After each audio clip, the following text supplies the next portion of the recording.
And it came to pass in Iconium, that they went both together into the synagogue of the Jews, and so spake, that a great multitude both of the Jews and also of the Greeks believed. But the unbelieving Jews stirred up the Gentiles, and made their minds evil affected against the brethren. Long time therefore abode they speaking boldly in the Lord, which gave testimony unto the word of his grace, and granted signs and wonders to be done by their hands.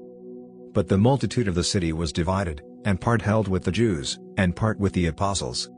And when there was an assault made both of the Gentiles, and also of the Jews with their rulers, to use them despitefully, and to stone them, they were ware of it, and fled unto Lystra and Derbe, cities of Lycaonia, and unto the region that lieth round about. And there they preached the gospel. And there sat a certain man at Lystra, impotent in his feet, being a cripple from his mother's womb, who never had walked.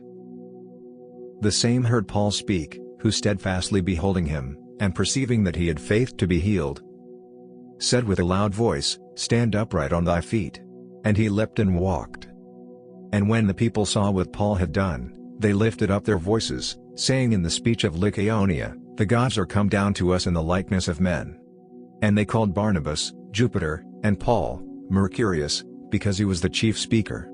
Then the priest of Jupiter, which was before their city, brought oxen and garlands unto the gates, and would have done sacrifice with the people. Which when the apostles, Barnabas and Paul, heard of, they rent their clothes, and ran in among the people, crying out, and saying, Sirs, why do ye these things? We also are men of like passions with you, and preach unto you that ye should turn from these vanities unto the living God, which made heaven, and earth, and the sea, and all things that are therein. Who in times past suffered all nations to walk in their own ways. Nevertheless he left not himself without witness, in that he did good, and gave us rain from heaven, and fruitful seasons, filling our hearts with food and gladness. And with these sayings scarce restrained they the people, that they had not done sacrifice unto them. And there came thither certain Jews from Antioch and Iconium, who persuaded the people, and, having stoned Paul, drew him out of the city, supposing he had been dead. Howbeit, as the disciples stood round about him, he rose up, and came into the city, and the next day he departed with Barnabas to Derbe.